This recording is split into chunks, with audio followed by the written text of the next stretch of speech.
in the Baltic Sea, and I will ask my help to move forward one bit here. This is the before situation in the Baltic Sea. We have ships sailing, a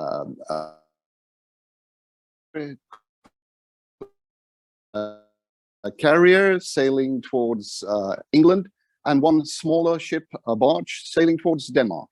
So that's the before situation in the Baltic Sea. And let's see at the after situation. This is the after situation for the Scott carrier, a little dent. And what's the situation for Kajsa Hög? This is the situation for Kajsa. She actually were run over, she keeled over, and 2 people died. This happened Monday morning.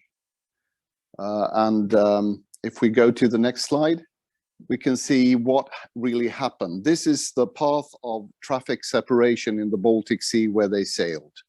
The yellow track is Karin Höj, and the blue one is the Scott carrier. And they were sailing in parallel. And this was nighttime, so it was very dark. But not only that, there were no wind and a thick, thick fog. So you couldn't basically see anything. And they were sailing in the traffic separation scheme. There's 2.5 miles, nautical miles wide. So they're in that sailing there parallel.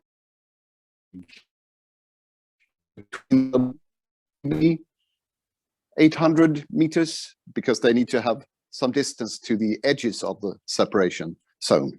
And then they came to the roundabout, the red area you see.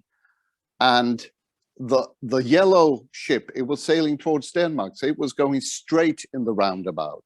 Whereas the blue ship, it was making a right turn. And making a right turn was actually taken just straight across the route of the barge. So it was very short distance, very short notice, and nobody knew what was going to happen. Now, this is really frustrating working with sea traffic management, the concept and route exchange, because we have the answer to this. Now, would this work if the ships would exchange routes? They would have gotten warnings much earlier, because in this case, warning system just warned turn of the Scott carrier. With STM, they would get a warning before, because all the intentions and turns would be involved. But as we know, onboard ships, there are a lot of alarms, and people ignore them, tend to ignore them, because there's too many. So that might not even have helped. If they had looked at it earlier, they might have adjusted. But what really would have helped if they had shared these routes with the shore side, with the VDES in Sweden or in Finland or in Germany or in Denmark or in the Baltic Sea, because then we could use that information and see that way in advance and contact the ships and say that in 2 hours you will probably have a close situation, so we recommend you to slow down about 1 knot for 2 hours, and then they would be, the distance would be 2 nautical miles, so it wouldn't be even a close call. This is what sea traffic management is all about. So next slide, please.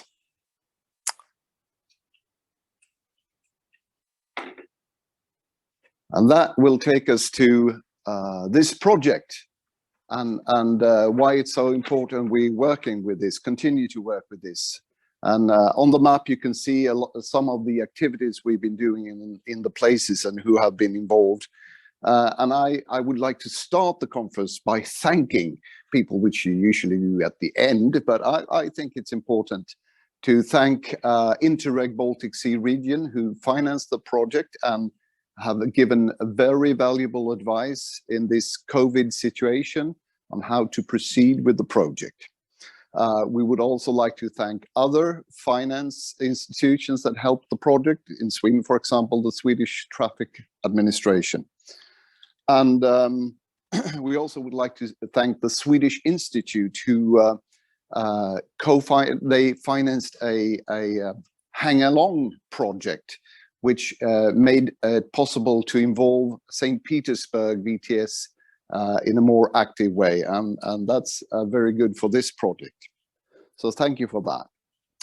And let's go to the next slide. Yeah, keep going.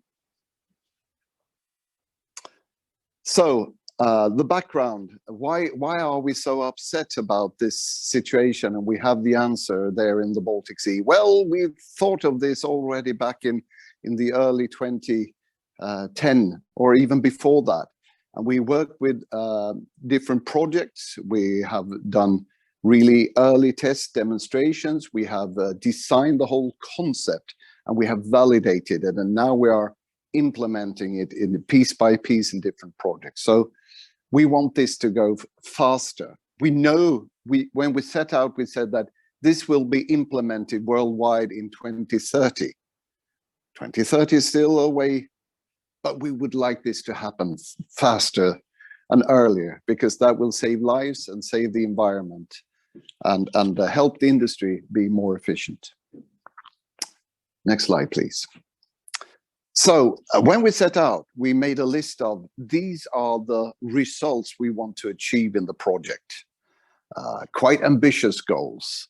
And at the end of this conference, I will tell you what we achieved of these promises and what we didn't achieve. Because as you said, the promise is in quotation marks because it's really goals, but it's not. You can never tell what's going to happen. We didn't have the pandemic in our risk matrix, which is something I will have in every risk matrix going forward. Next slide, please. So, which partners were involved? Oh yes, we had Norwegian partners, we had Swedish partners, Finnish partners, and Estonian partners. And this really made a good mix of the whole area. And also, we had our Russian partners of the VTS in St. Petersburg. But it was not just the partners. What's important when you do a project is that you bring in a greater network.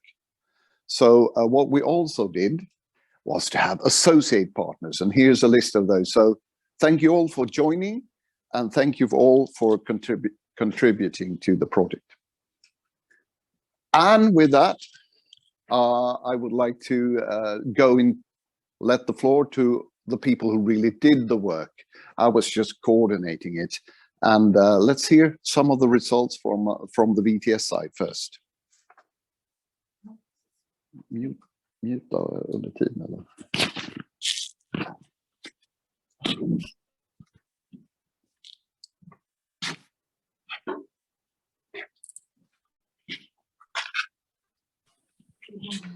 I think so. Can you hear me?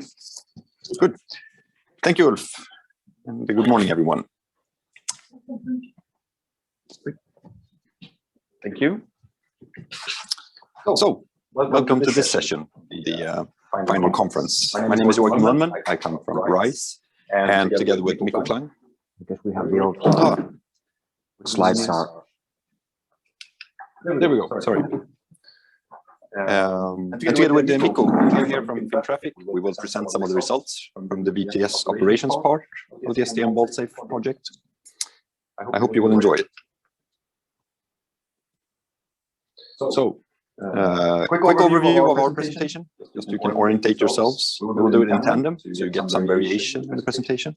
We'll present what it's all about, the services and the use cases that were set up, how we made the evaluation. Mikko will present the standard operational procedures with help of some flow charts. Then we'll go through the results and sum it up. And then finally, Mikko will present the VTS stations involved and their services as part of this project. So The purpose of the STM functions for vessel traffic services, VDESs, is to allow digital communication and information sharing between the VTS centers and ships within the controlled area. And the emphasis is on simple creation and sharing of ship routes. Firstly, sharing more detailed route information between the VTS and ships is meant to support the shared situation awareness, meaning that they see the same things. And share this between the stakeholders, creating a clear and common reference for ship navigation.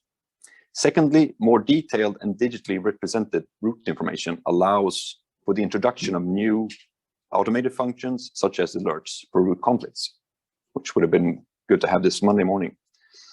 On the other hand, the introduction of any new technology will often have both benefits and drawbacks. Technologies that are introduced without sufficient consideration to the end user needs may not live up to their full potential. So while STM services are meant to increase sea traffic safety further, it's important to study all their potential effects, both positive and negative, on the working patterns of the vessel traffic service operators, VTSOs. So it follows their practices and works. So coming into how we did this, the STM solutions, they were meant to be validated through use cases or application scenarios. Unfortunately, throughout the course of the project, COVID-19 greatly disrupted the development and deployment of these use cases. Some of them, they could not be deployed at all. Others were only deployed in simulated environments, and the rest were deployed in the real world to an extent that was smaller than the one that we'd hoped for. So the planned evaluation and validation work was modified to address these changes on the development and deployment of these use cases. For some of them, the simulations or similar existing solutions were used as substitutes to study. And for other use cases, we used qualitative analysis that became the main evaluation tools. Overall, the evaluation and validation work was an ongoing process throughout the project, adopting the employed methods and the subjects to the limitations imposed by the pandemic.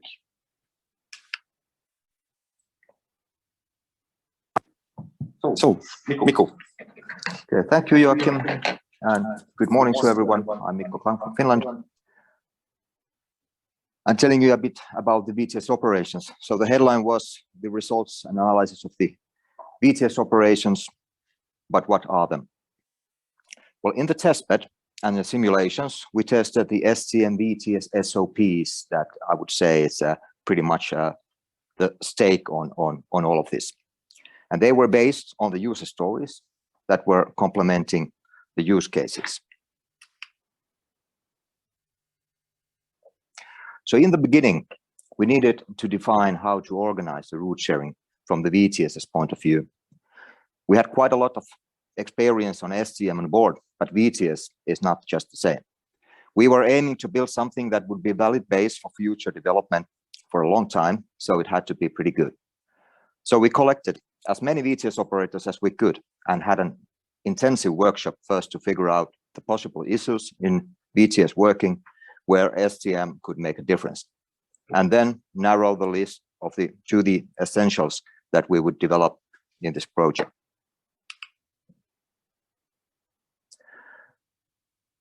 The use cases were flows of events with both operational and technical approach. In the cross-check, which was one of the most obvious things we wanted to do with the ship's routes in VTS, the closed loop was stressed, as well as visibility and some features to consider in the check. It was also essential that if failures in the route plan was found, it shall lead to some action. The CQS, the close quarter situations, was about avoiding ships getting too close each other in areas where there is a lot of room and really no need to be in the same place at the same time. In other words, in the open water. In there, the ships can pick up any path, and it's very hard to know their actual intentions unless we have their accurate route plans in advance. In addition to that, we only need a machine that goes ping at the right time. The predictions or predicted rendezvous, as we started to call them later, is pretty much like the close quarter situations, but in the fairway areas.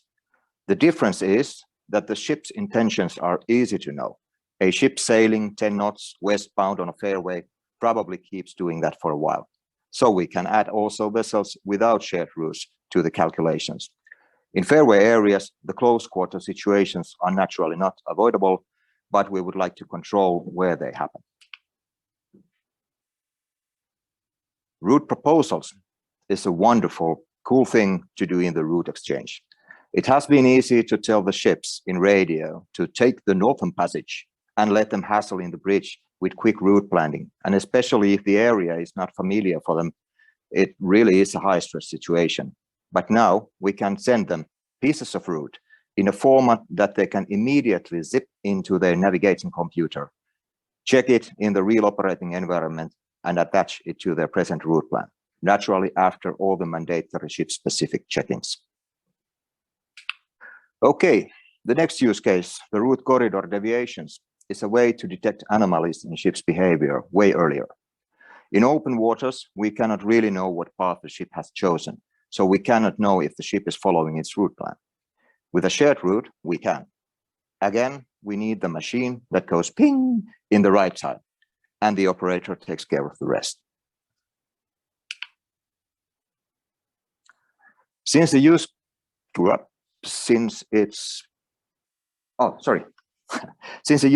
cases are very pragmatic flow of actions, telling what happens, the user stories are needed to answer the question why. So, for example, the long description of route proposals is VDES shall be able to send route proposals to ships. Typical example, blah, blah, blah, just making it understandable why. So, Joachim. Hope this works now. So coming back to the evaluation, it was performed by human factors experts at RISE using qualitative methods and a process consisting of several stages. So at first, analysis was made using heuristics from the domain of human reliability analysis, an identification of potential hazards with the purpose to create input and themes for the interview study which followed. So in the stakeholder interview, we made interviews with sea traffic system stakeholders in different areas and levels. And based on the heuristic analysis and the questions, they primarily dealt with all services deemed relevant for the role of the individual who was interviewed.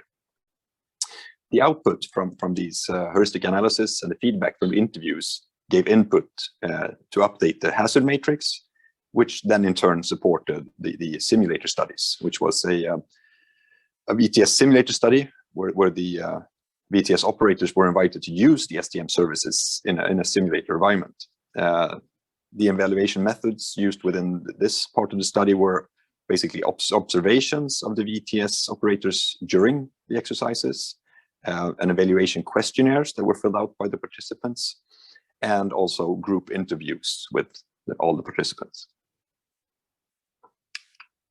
I think it works.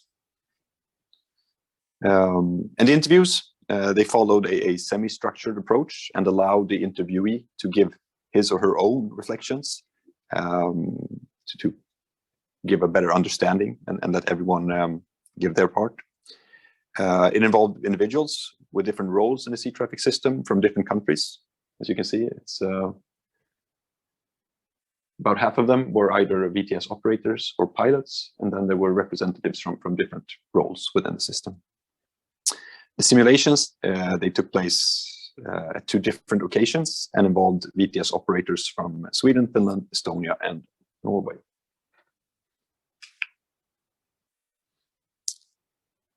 So, Mikko. Okay. So back to the operations. We use the use cases and stories was good enough for the designers, but not enough for the users. It was almost impossible to explain the goals, not to mention the means, to someone in the industry, because the actions are pretty much the same, but then again so different compared to what we do today, as well as is the terminology. So to keep the understanding uniform and as uninterpretable as possible, we made flowcharts.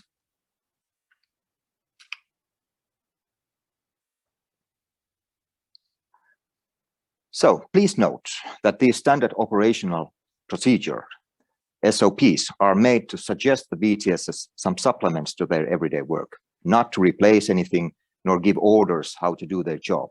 It was very clear from the beginning that there are huge differences between the characteristics of the areas, cultures, and technical implementations, and that we really don't want to restrict the future innovations by nailing absolute rules and truths, especially since we just did not represent the whole world's VTS knowledge.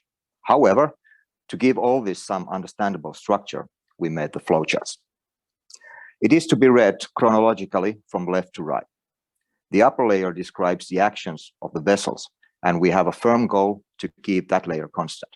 The reason for that is that vessels sail from one VTS area to other all the time. If we want to make the ships to love our systems, it has to be easy to use, rather intuitive than a need to study hard every individual VTS service portfolio. The middle layer describes the VTS operators' actions. The VTS operators stay in the same VTS at least longer than the ships. They can be asked to study hard their own post, but it would be great if they loved our systems too. The great difference in this layer is that it can be freely adjusted to meet the VTS's own working procedures, just as long as they manage to get similar response to the ships. The green box in the middle layer points to the VTS's common daily routines. The lower layer for VTS systems is then more guessing or asking. We do not know how the manufacturers solve their issues, and we avoid telling them what to do even less than for the other stakeholders. But we would like to get something like this out of the system. If you can do it better, as you probably do, please go ahead. And these flow charts were made for all of the use cases. Oh, one back. No. Sorry. Yeah, now we're home. Then we made one flowchart to describe the Sorry? No, I'm good. Okay. Then we made one flowchart to describe the interdependencies.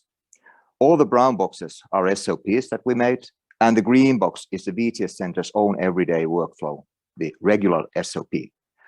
So practically every SOP starts with the cross-check and ends with the center's regular workflow.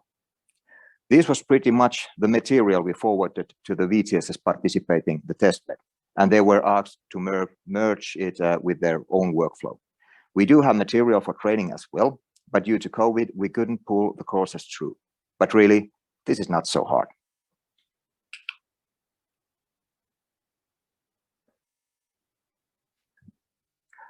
For the vessels then, it's much, much easier. As said, keep it simple for the ships, just pointing out that they will have better services when sharing the routes and outlining the variations. So just few lines to describe each SOP.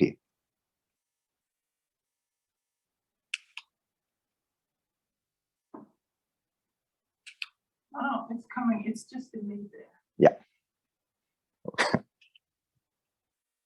I'm learning. Am I? Yes, I am. Okay, and this is how a specific VTS Center services are listed in the present guide for ships, and more or less how it would look in a VTS's master's guide when we get that far. The point I would like to state here is that there is no mandatory obligation to buy some certain system and to fill up all possible STM VTS SOPs to get in the community or to be left out. Not at all.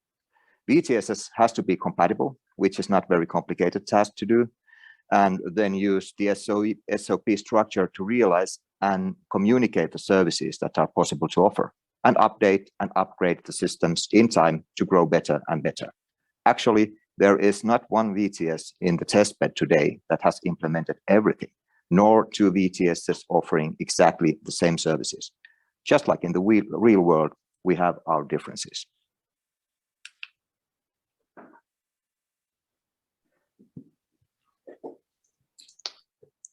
So, yes, so that brings us to the actual, thank you, evaluation of the use cases.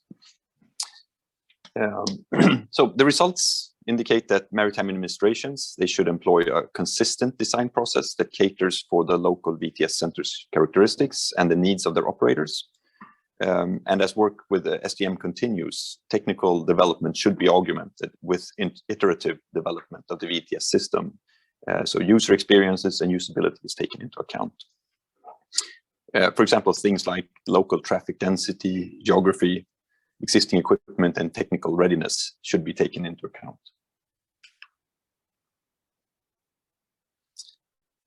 So any new information provided to operators through the STM services should be presented in a way that does not introduce confusion or obscure information. So things like cluttering of routes, poor visibility, it needs to differentiate between STM and non-STM vessels, etc. Alarms and alerts, they have to be relevant, useful, and communicated effectively. Irrelevant alarms or alerts, they can disturb the work of the VTS operator. And even if only relevant alerts are provided, the sum of all alerts, I think anyone who's been on board a ship or a VTS center can approve with this, that they can still produce a poor working environment, basically because there's too many alarms going off different times. STM services, they need to be coupled with sufficient support for note-taking and marking. A simple thing that's easily forgotten when things are made digital. With larger bulk of information available to the operator, such as possible future hazards, it also comes a larger need to support the operator's attention and memory to keep track of these things. The implementation of STM functions has to account also for information management over several work shifts. So if there's a change of VTS operators while a vessel is passing through an area, the information needs to be documented and then handed over. So there's kind of a structural memory in the organization as well. Predictive tools, like the prediction of future ship movements and associated conflicts, should factor in prediction uncertainty.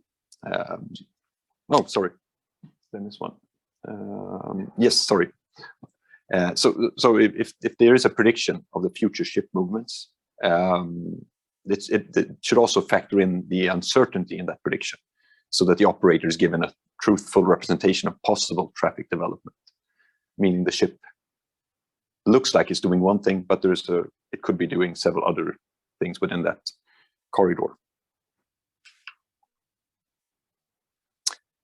There has to be means of communication suitable for use with the STM functions. So even though the chat functionality was excluded from the STM BALT SAFE scope, some informants hold that other means of communication than VHF, which is the traditional way of communicating, might be necessary if the ship is to send routes before reaching the VTS area. So basically before it's within the VHF coverage.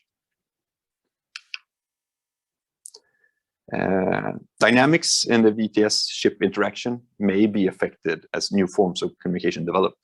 For example, even if the purpose of the VTS center is only to inform ships about traffic conditions, creating and sharing routes via STM services might be regarded as something more than just a friendly suggestion.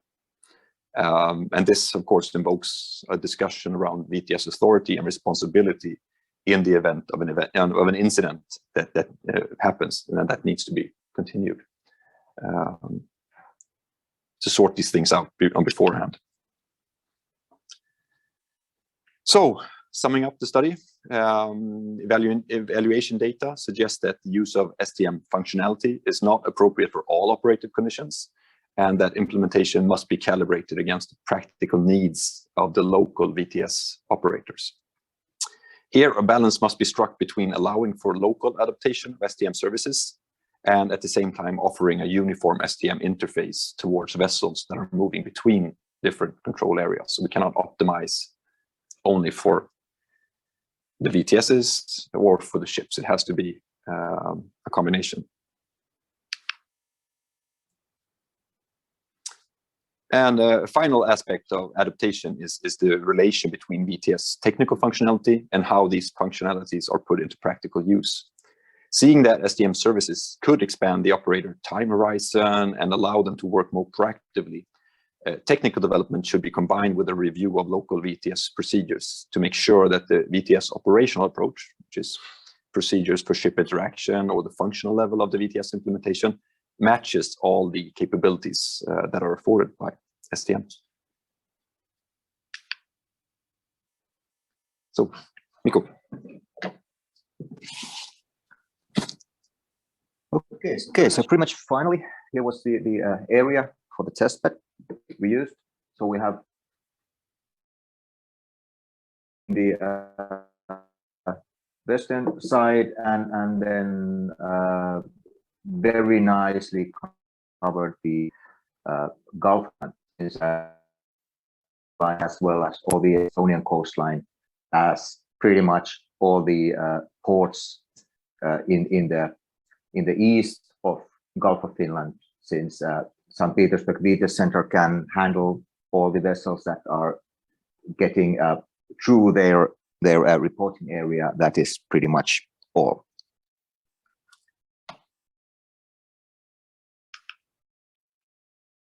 And about the differences between VTSs, just like Joachim mentioned in the results, that we need to be able to adjust the needs to local needs, and that's what we have done. So in the St. Petersburg VTS, we have route cross checks and but not proposals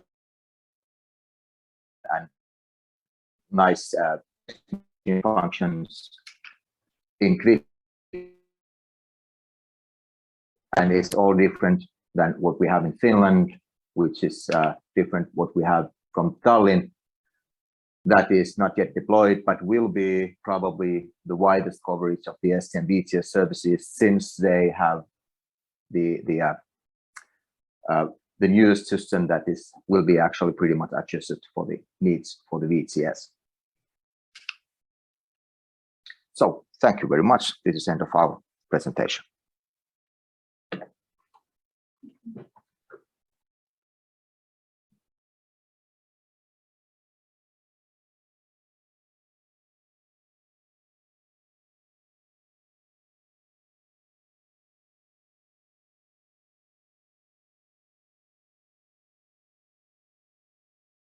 These guys presented so quick that we'll leave time now for question and answers. And I will start this off by having a comment on the next to last slide, Mikko. You said that the VTS center in Tallinn was not yet deployed, but you missed yesterday's press release.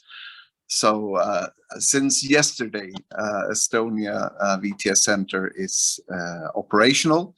I just don't know which STM services are in place. So on that, I agree.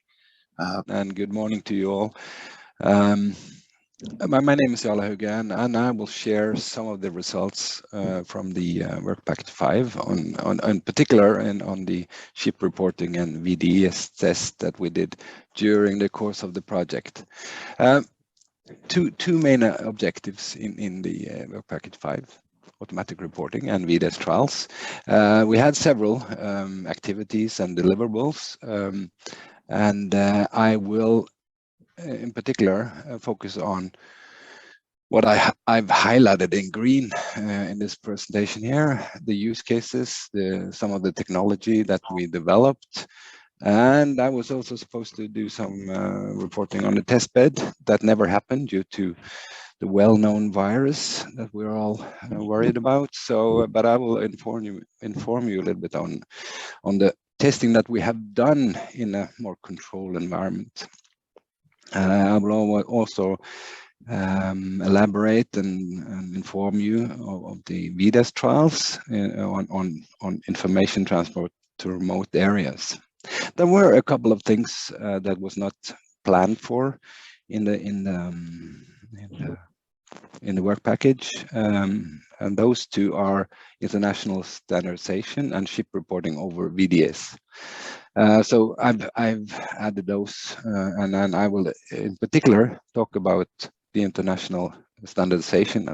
Not much, but I think that is a good achievement. That is should be highlighted here in this presentation. I also realized that there are some interest on ship reporting on VDES. I didn't prepare for that in my short presentation, only 15 minutes. So I had to choose and prioritize, but I will hopefully at least as answer to some of the question that was in the previous session.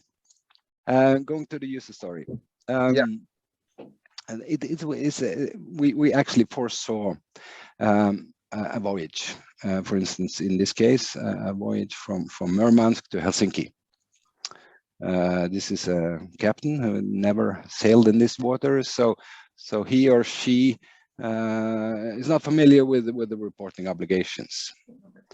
He or she might know that during this voyage, the vessel will cross BAREP, SOUNDREP, and GOFREP eventually. So for the captain's point of view, and that is what we're trying to optimize here, and try to make his or hers life easier. So the simple question is, wouldn't it be nice for him or her to know where and what and when to report along the route? So that is kind of our starting point when we develop the use cases. From that point of view, we defined 3 high-level use cases. First question is what to report and where and when. So that is kind of sits within the use case determining reporting obligation, because the reporting obligation is different from BAREP to SOUNDREP to GOFREP. It's different, even though it's a limited information that they can ask for, request. It's still different from MRS to MRS. Also, the reporting, should you report on when crossing the lines, or 1 hour before, or something like that. So there is different policies and rules. So that is the first use case, determine reporting obligations. Second use case is, of course, on the ship. The ship is actually the reporting party. And they have to have some kind of system on board that collects the data and submits the data when appropriate. And last but not least, there should be a sure system that actually receives the data. We're talking digitization now, and not email or web forms, but system to systems communication. So in the project, during the project, we developed 2 services. 2 main services, because seen from a shore point of view, we need to provide service to the ships that they can request reporting obligations. That's the first thing that we developed. The second thing is that we have to have systems, of course, that receives the data, stores the data, and accepts the data coming from the ship. So those are the 2 main services developed during the project, the most important services.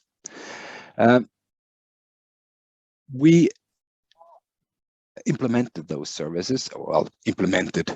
We put it into test, of course. This is still not operational. Hopefully we'll get there someday, but still it's in tests, of course. And we implemented the reporting obligations service in the Norwegian single window, the SafeCNet for BAREP, and we implemented the data reporting service also in the SafeCNet for BAREP, but also in the GOFREP and CalDAVREP area. You can see CalDAVREP is in the English channel, a little bit out of our domain, but still it's an MRS. For the client's part, we developed a client just to kind of to show what this is all about. So we developed the web client where you can actually request reporting obligation based on a route and a ship, of course. On the ship side, we didn't develop any prototype, but we were fortunate enough to have a collaboration with Navtor in another Norwegian project called Sesame 2, where they are actually a partner and developing functionality within their own professional system in the nav station system that has a big number of customers on ships sailing in our area. So we were fortunate enough to have them on board to test. I'll show some more screens from that later on in my presentation. The functionality went from data collection to data reporting. We also did some trials for data reporting together with the Kongsberg CTEX. I already said I didn't focus on that on my presentation, but I will say a little bit more on it since we had some interest in the Q&A session before. So looking at the right side, I would say it's a very comprehensive slide. I've tried to put everything in one, but here you can see the system that was implemented. In SafeCNet, we implemented 2 services, both the reporting obligation and data reporting. GovRep implemented the reporting service, and CalRep the same. The most important thing here is it's not like rocket science to implement data reporting services, but the main message here is that the implementation was done due to documentation specification done in the project. So actually we didn't meet, we sent over the specification to Finland and to CalRep, and they actually was able to develop the service based on the documentation. So that is kind of the nice thing to my mind in this project. We now have at least a template for further work on this. Navtor, as already said, have implemented the functionality that enable them to report successfully in all 3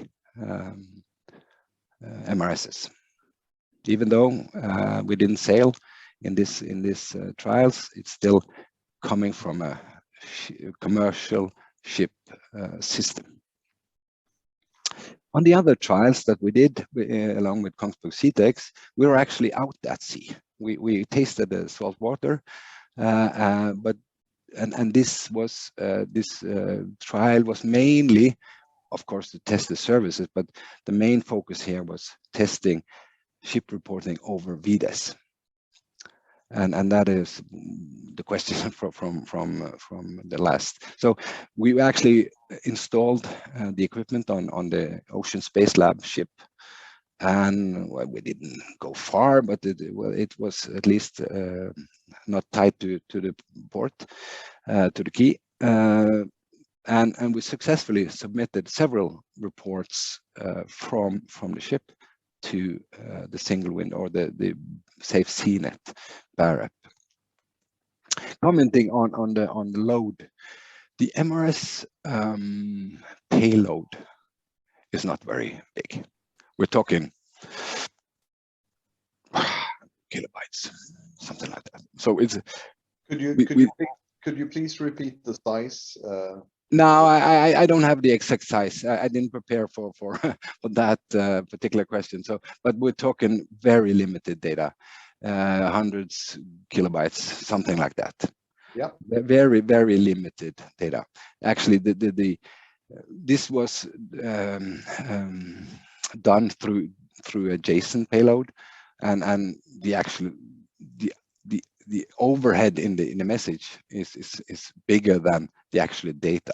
So there are possibility to enhance and to reduce that message if we see the need for that. But in our experience, in our trials, we didn't see any limitation on reporting to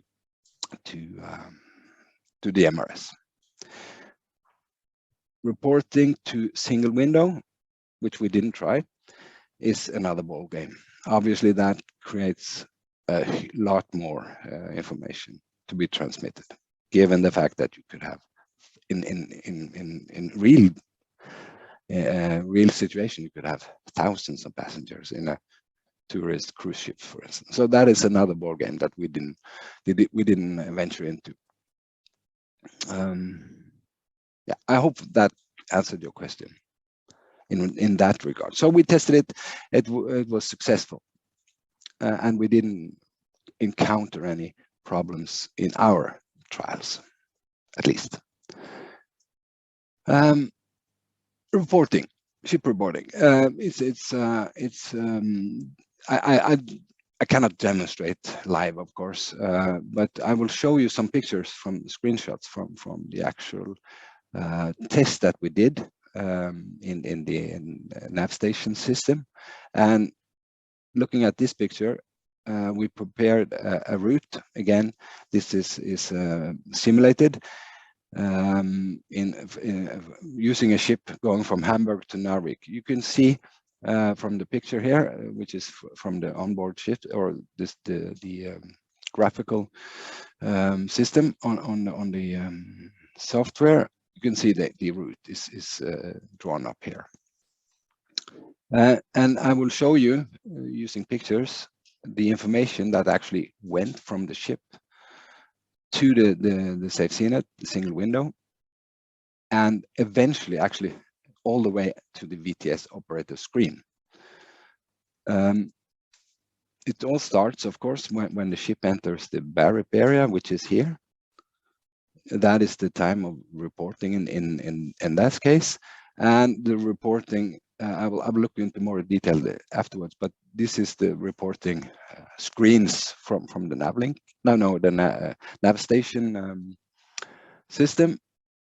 It will be submitted to Safe CNET. It will show in Safe CNET, and eventually it will be transferred to something what we call OSS, Operator Support System, which is a part of the VDES in Norway.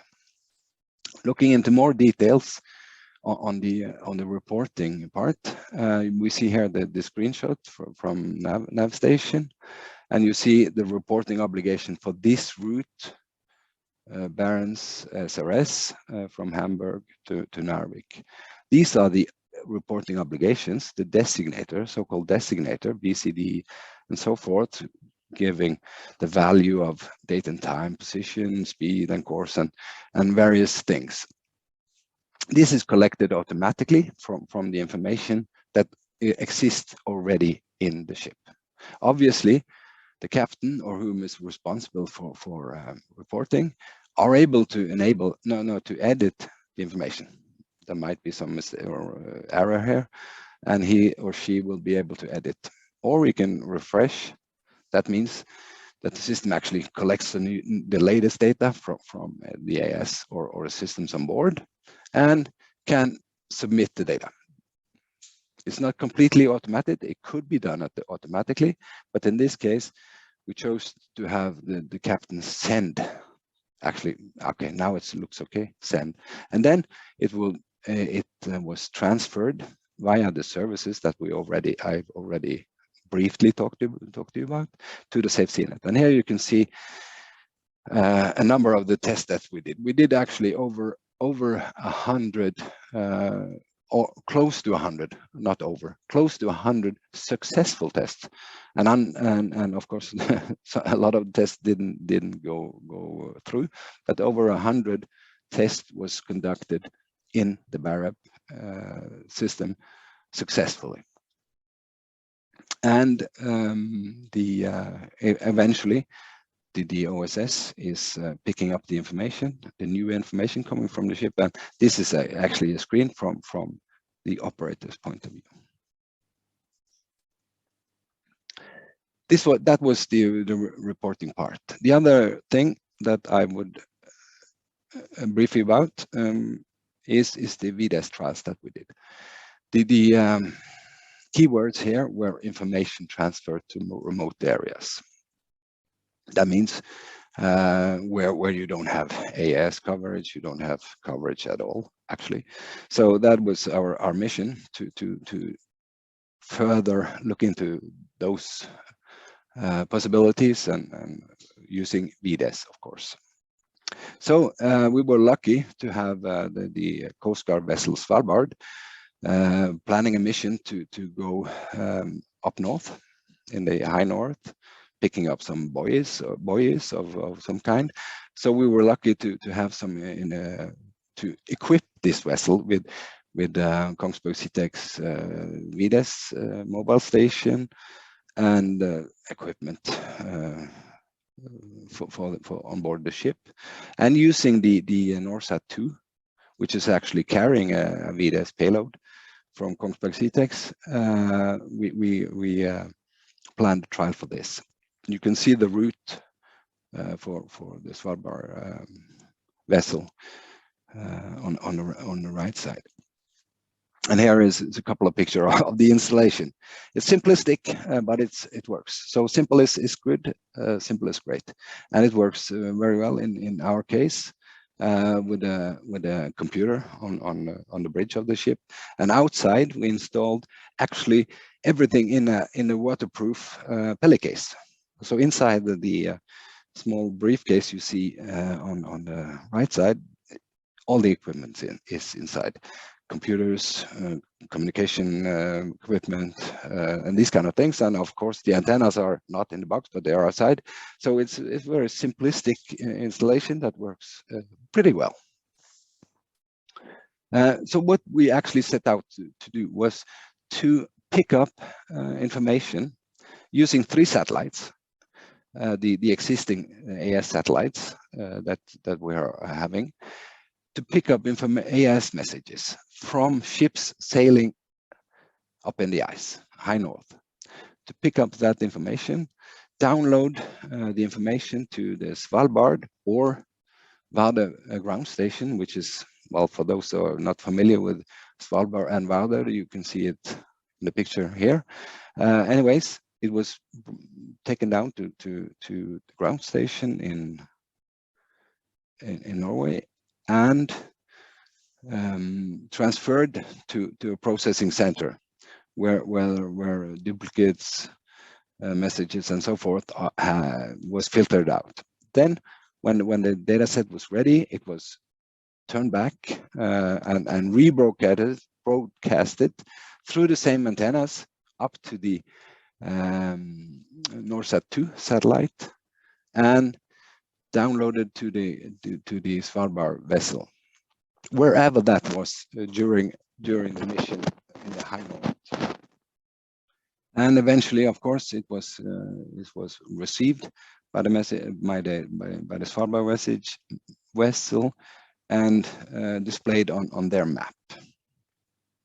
So that was the configuration. It was pretty successful, I would say. Of course, there are also always obstacles and things to be improved, but we achieved to actually retransmit these kind of information back to taking it from the high north down to Vardø and back again to cover Svalbard.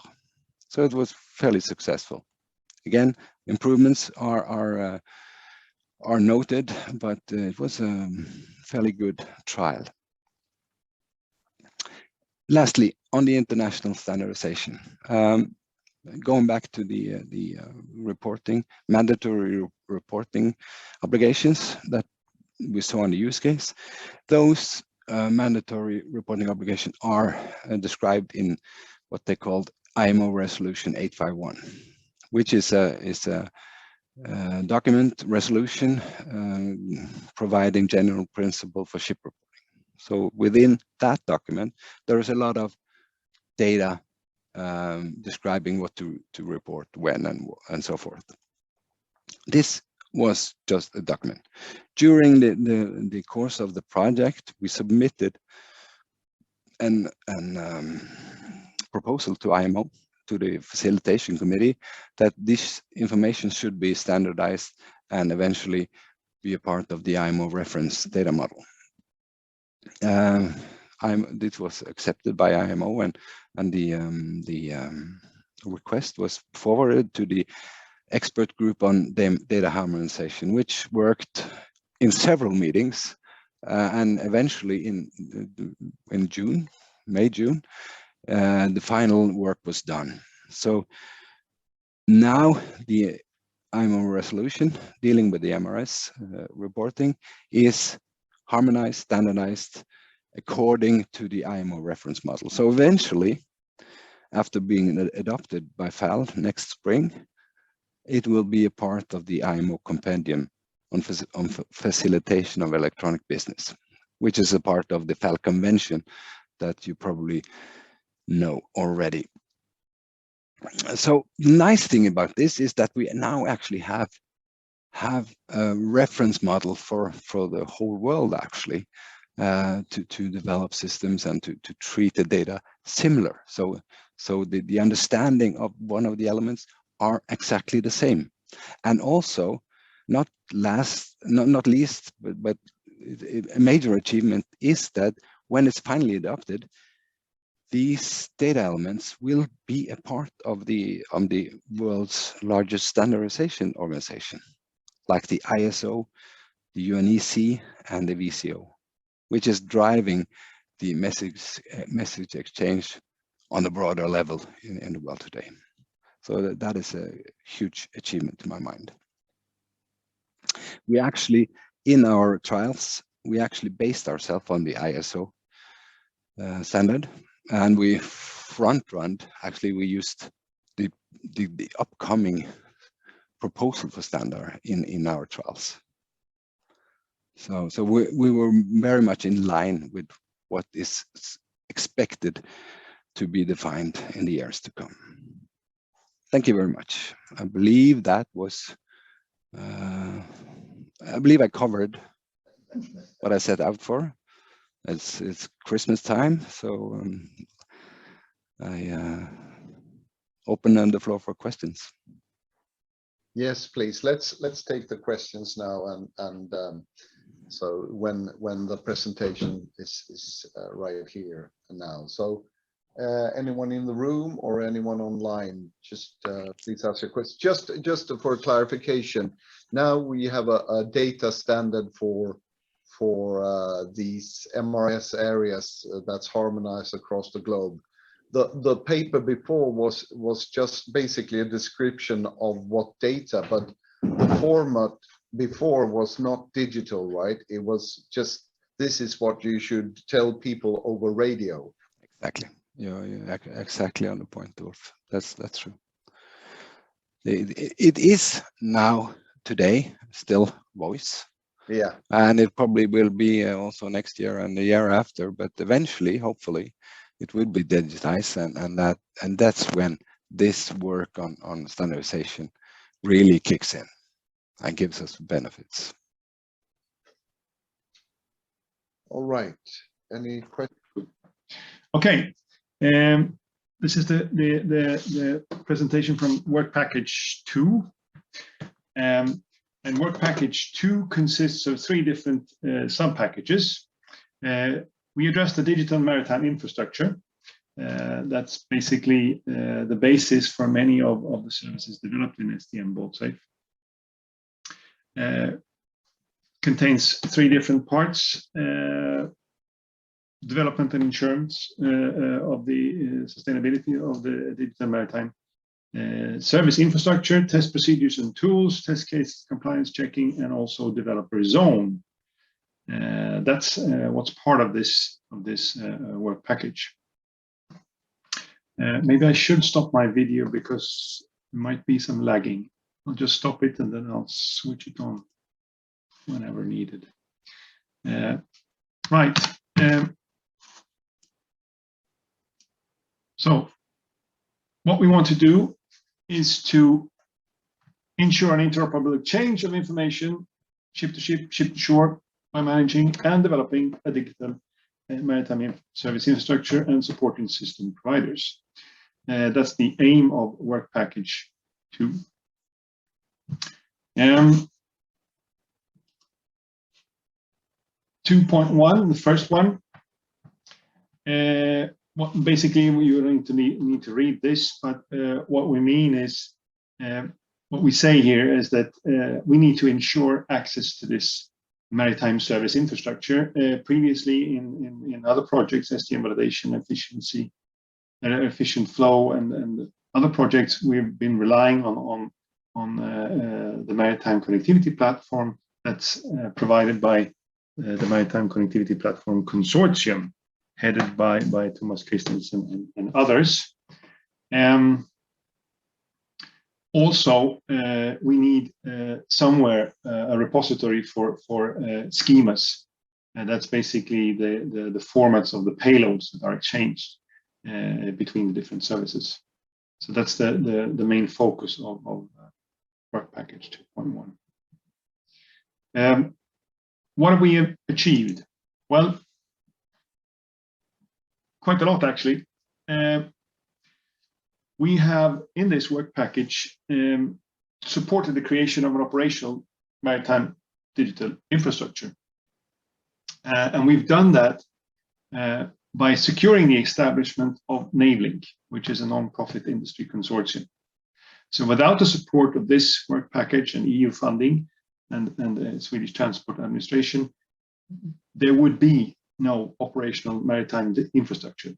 And this is the only operational maritime digital infrastructure that we know of right now. We've also provided access to this platform for project participants throughout the project, even negotiated the extension of half a year, 6 months, and we're very grateful to Navelink for that. And so are all our project partners, participants as well.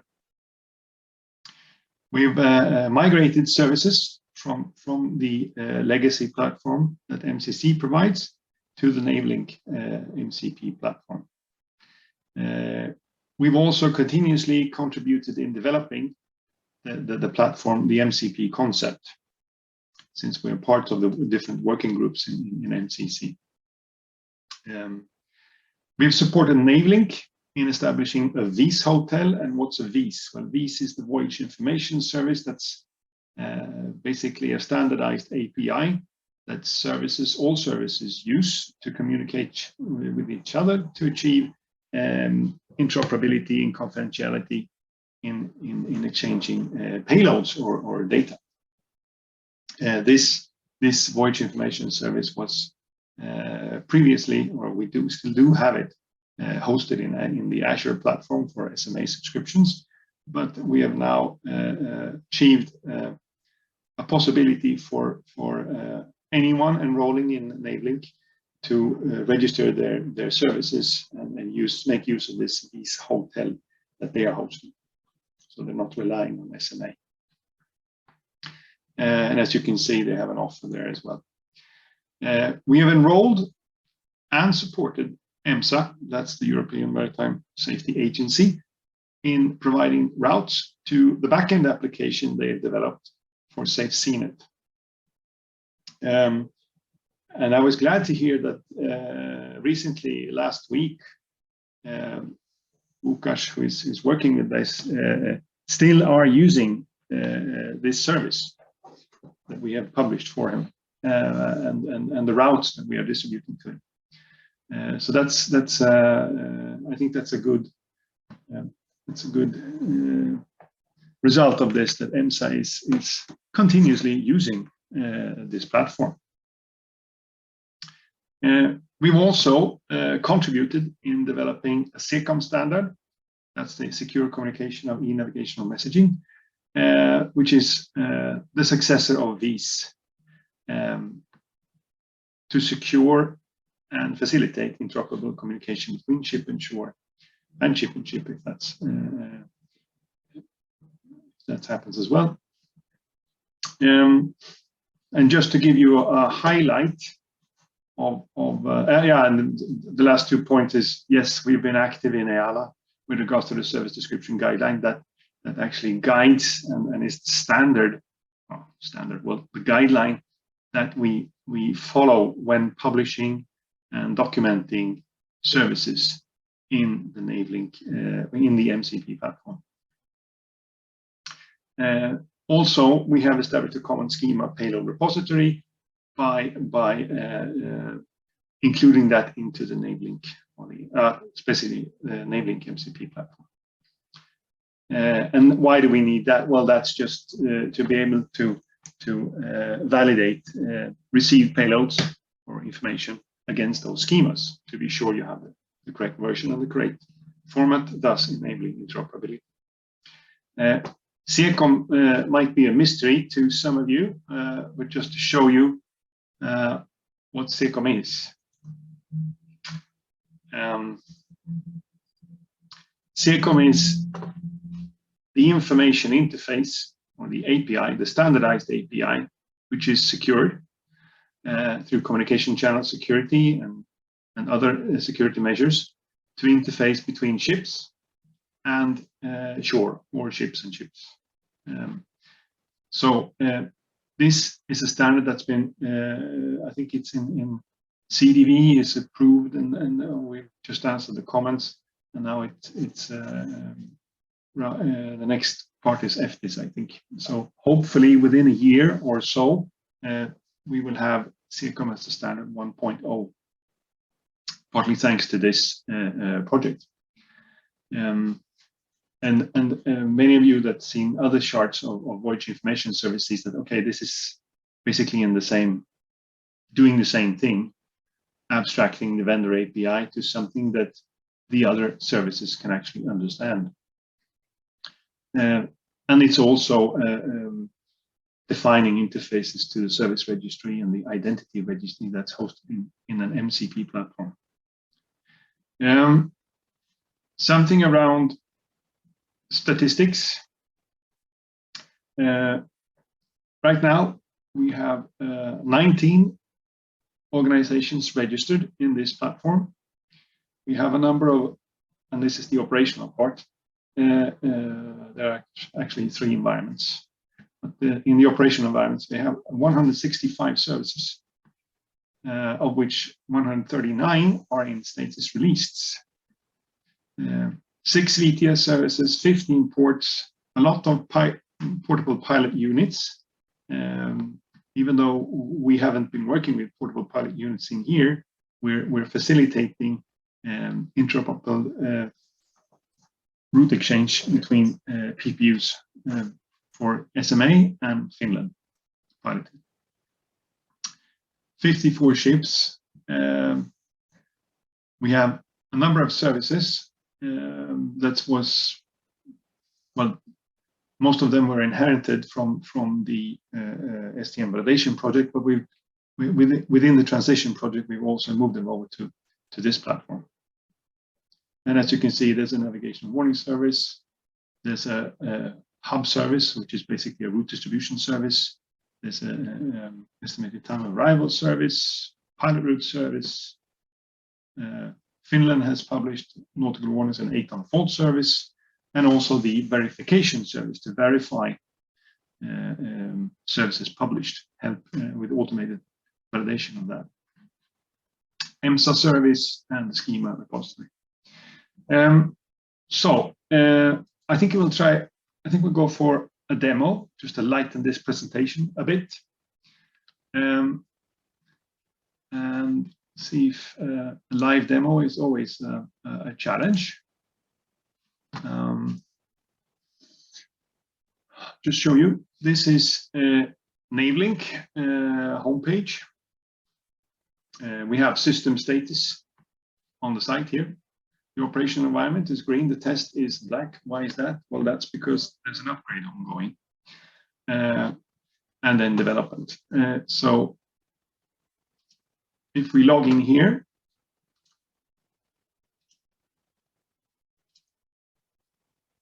this is the portal. Of course, there are machine-to-machine APIs to this as well. You can see all the organizations registered in here. There's an identity registry where you register organizations' users, and then there's a service registry. Most interesting in the service registry is, of course, the instances. There are lots of instances registered here. This is for the registered by SMA, but there are also others. So looking at, for instance, this one, the Baltic Navigation Warning Service, you have, it's like Yellow Pages. This is the phone number or the URL, and then you have the coverage of this service. Download and document will tell you how to interact with this service. So this is an operational MCP implementation. with SLAs and redundant service and secured. See if I can move this. If we look into the test bed,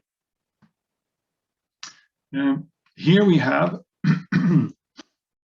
all STM ships in the what was the name of this area? Well, in this area, I don't remember, Helcom area, perhaps, or something like that, because we don't have AIS data for the Mediterranean.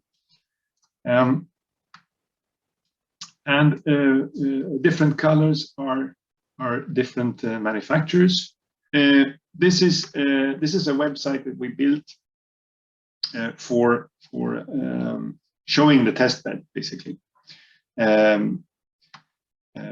We have AIS echoes of all the STM ships that are registered in Navelink production. You can see services. Let's just see.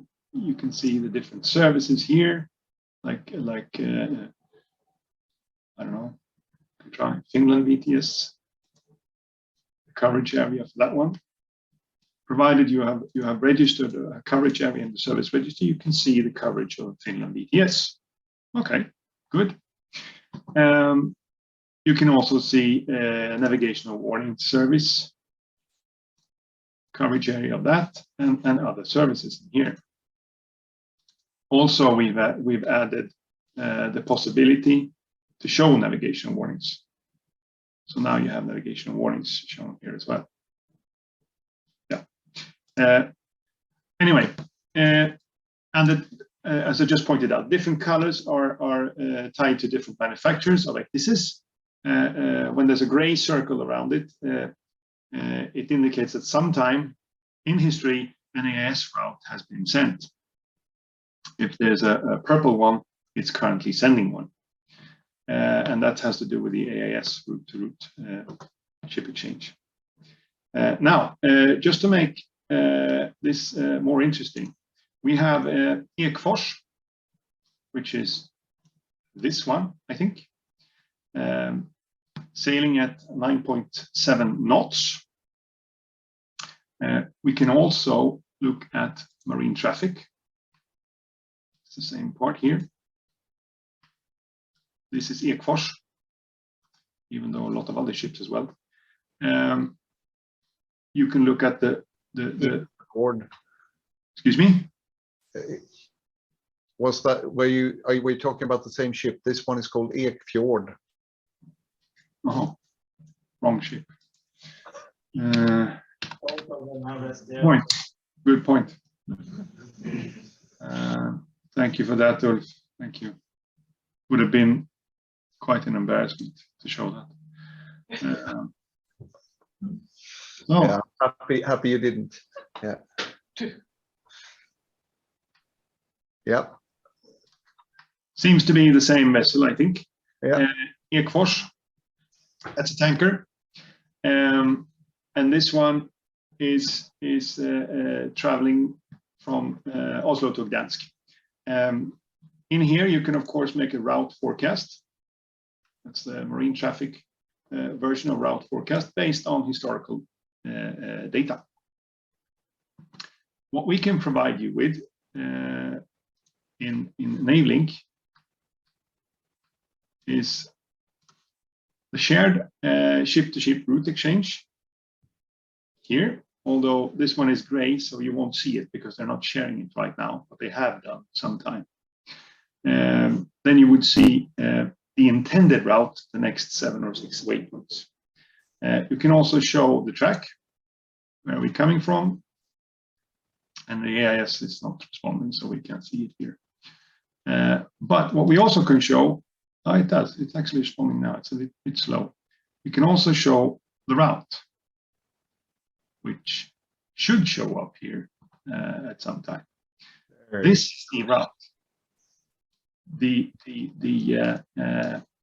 red dashed line here.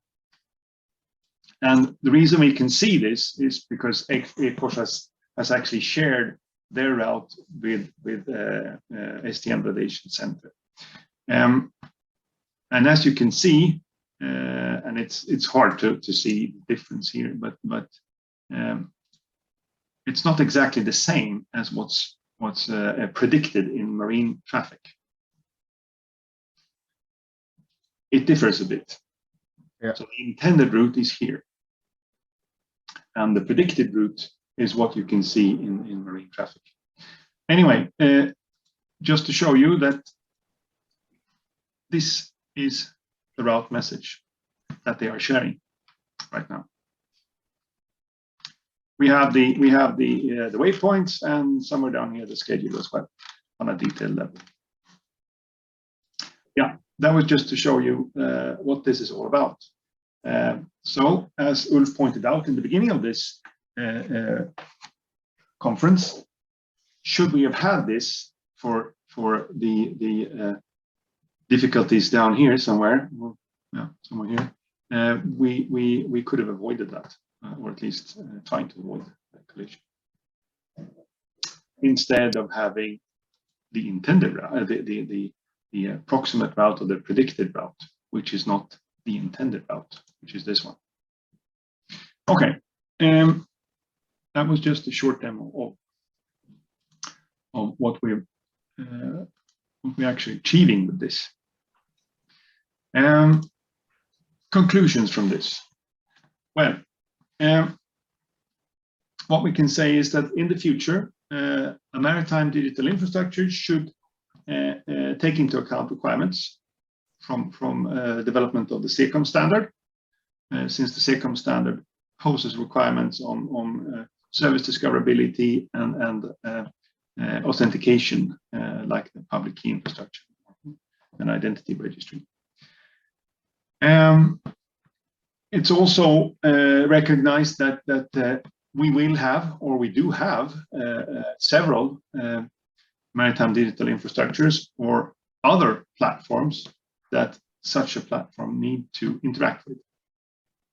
And that might include sharing identities and services between different MDIs, or to facilitate this interoperability. We know, or we understand that Navelink or the Finnish version of MCP will not be the only one in the world. Also, future governance of objects or artifacts in operation is needed to provide these services to the stakeholders. And also we see that this testbed and infrastructure and developed services should be reused in other upcoming projects related to e-navigation. Recommendations. Well, we should secure future access to a commonly accepted maritime digital infrastructure, such as MCP, offering relevant services, which, of course, Swedish Maritime Administration will do, and probably other stakeholders. Secure influence on strategy management and ownership for the continued governance and development of this platform, including potentially related services like verification service or I don't know, general services like route distribution services if they're not nationally tied, and other platform services that might be of use in testing and verification of published services. So we've outlined a number of recommended requirements on a future MDI vendor. First of all, it's important that there's at least a significant, or at least some market penetration regarding implemented services and supporting organizations.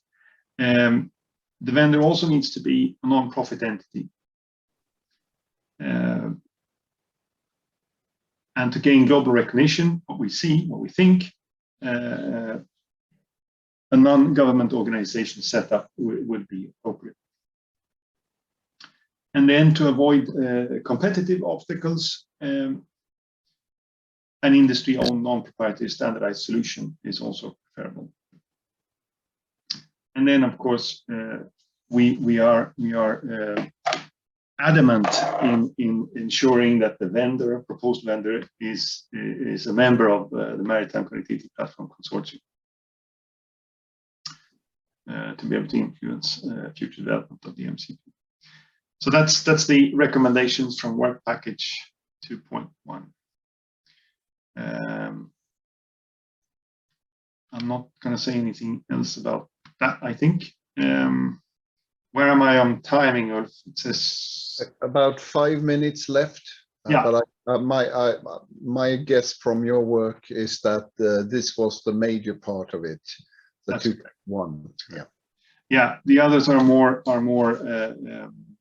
should I say administrative? But yes. We have been working on test procedures and tools, test cases, compliance checking. This addresses the development of a test plan and also a service for test and verification, which is deployed in the Nailing platform right now. So here I just go through what's in the test plan. I don't think we have time to go through them all, but of course strategy is good for testing. Identify test objects. You see the test objects in here. They align with what VP6 and VP4 presented earlier, and I think we can move on from this to the recommendations. And I think when it comes to the test environment, what we see is that that's more of a project finding. We need to have a commonly accepted view on that services, the most part of the service are actually deployed into the MCP platform, but some aren't. And I think we need to commonly accept and commonly agree on what the test environment should look like, because we had an idea and then for various reasons we deviated from that. And then we have some things that are suffering from the pandemic, of course. Anchoring of the test plan, test case descriptions, and then we would like to extend the verification service to support more non-functional test types. And non-functional test types is mainly around how a service works, interoperability, availability, integrity, etc., etc. Yeah, I'll just leave 2.2 going into 2.3. Developer zone. Focus here was to continue the developer forum meetings that we had in the STM validation project, and collect issues and answers and questions related to that. Main topics discussed was, of course, related to the use cases, but it's a VDES functionality development, BALT SAFE reporting functionality, navigational warning service standards, which we've also been part of, route plan exchange standard development, procurement of the MCP platform for the STM BALT SAFE project, voyage information service updates, SECOM, and also, of course, MCP platform development. Conclusions from this is that, yes, developer forum meetings have been very appreciated, especially in the beginning of the project, of course, when there's a lot of development going on. We introduced a Trello board, which was a success, where we could record, and it's still being used. And it's also very good, of course, for tracking progress, and also between the meetings. So it's a recommendation to continue this developer forum meetings even after project close. And as I said, we received positive feedback And the Naval Consortium has actually promised to take over the responsibility of the developer forum meetings after project close, which is very good news. Yes, I think that's what I wanted to present. This project, has it been a success? In lots of ways, yes. We had some really successful simulations of VTS operations, as we heard of, and we have implementations in the VTS centers. As you read from our online, the latest basically yesterday. We have the standard operation procedures for VTS operators that has been well thought through and complements the general SOPs. And I really like it that it's on a more general level, so that anyone can adapt to it without going against it. And that the ship side is really the same everywhere you go. So I think that's a really good standard operational procedure. We've had some onboard installations, and there are more coming, but the pandemic has stopped people, because basically shipping lines and even our own VTS center said, stop, no one is getting into the room or on board this ship. So it was really a challenge, but we have onboard installations, and we have this great extra that Jarl and Norwegian Coastal Administration brought to the table. We got a standard, a global standard for MRS reporting, and it's basically approved by IMO, even though it's not published in the latest format. Yes.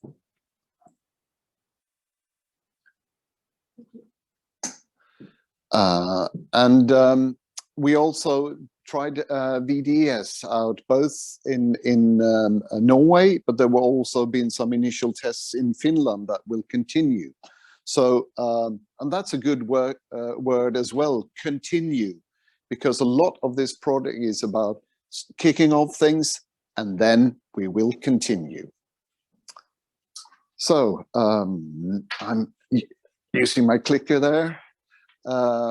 We also have a downside, of course, and I'm now gonna blame people or someone. I'm gonna blame someone, and this is an easy one. We blame COVID especially for the delayed installations, because they really stopped us from collecting data that we wanted to collect. It stopped us from getting into operational mode with the services, because we have tested them, but we haven't really gone so far as putting things into operations. And it was really difficult to do. We had to adapt the analysis, as Joachim from RISE was describing earlier, because yeah, that what happened. And we had to adapt, and that we did. Okay, we click to the next slide again, and we come to the, you remember the promised results of STM BALT SAFE? Ouch, what did we do? Did we achieve anything? Well, we did. And I put these tick marks down, and I've discussed it with some of my project members. Yes, we increased institutional capacity in VTS centers. That is, we have installed it. It's now in place, and it's in place in operational systems. We have developed the use cases for large-scale testing, and we have developed the maritime infrastructure. And this is where one of my fellow colleagues, Mikko, he said, increase maritime traffic monitoring for VTS centers. That is really pushing it. That is being a lawyer saying that, yes, we reached this goal. But yeah, we did. We have some more information in the VTS center. So we have increased the monitoring. And we build the prototypes for automated reporting. We heard about the more than 100 tests that were successful. So what didn't we really do? Well, and that's where I am the honest lawyer. We didn't do really operational, commercial, viable, sustainable services. Well, we might have gone to sustainable services, but they're not commercially viable and developed. And in this project, we didn't test the new STM clause in the BIMCO standard contracts. We have picked up information about them from other places, but we didn't test them. And one of the promised results, reduce administrative burden, was never even really within the scope of the project. So basically, we promised something that wasn't even part of the project. But it's the goal of the solutions of the automated reporting. So where do we go from here? Well, we will take the standard operation procedures and try to put them towards IALA, who make the global recommendations on SOPs. We will set up an sort of an exchange forum of the VTS centers that now have established this, to get feedback on different experiences and how people have worked with the SOPs and how they work with training in order to help each other to develop. And that is especially good for Sweden, who didn't install the VTS in the project due to some, well, security reasons from the police. Really strange, but some things happen. You can't control them. So project ideas, yes, that's another one. And I guess you have a lot of project ideas in the room. I think I heard one from Peter there before, and you can go on and see what kind of project ideas. Onboard automatic reporting. We, as Jarle described, we tested it with some ship system.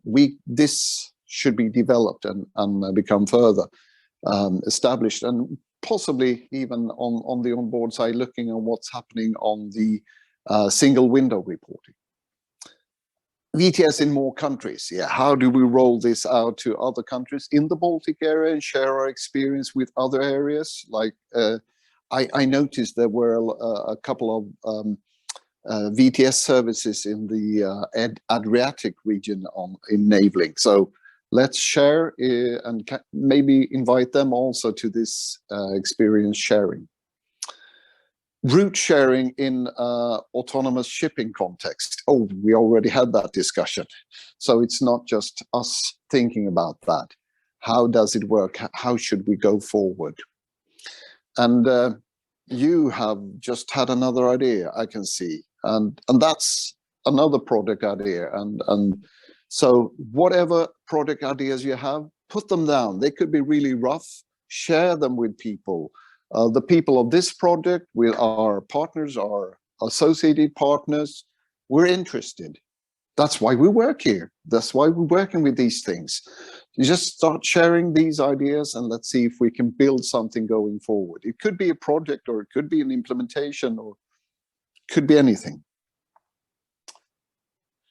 Yeah, with that, I would like to say thank you to everybody in the project, all the partners, really good work. Everybody has been active partners. The associate partners who came in and pushed us in some certain directions. The work package leads who really supported me as the project manager. And we had some really nice meetings with disco balls swirling. Some of the key people are actually in these kinds of EU projects are the controllers. So get the financial reporting right. They're very good. I like them. And everybody in the project. And those who weren't even in the project as project members, but the VTS operators who took their time, gave their input. And finally here today, thanking the one who made this hybrid meeting possible. That's Kajsa. Come on, Kajsa. Yay! And with that, we conclude the meeting, and thanks everybody online. It's my guess was with the number of registered people that there would be about 40 people online, and I see we topped around 70. So that's some good, showing that what we're working on is of interest, and that you prioritized us. We're really happy about that. And I'm also very happy for the people who joined here in Stockholm, and look forward to meeting you all in another product, another meeting, either live or online. Thank you.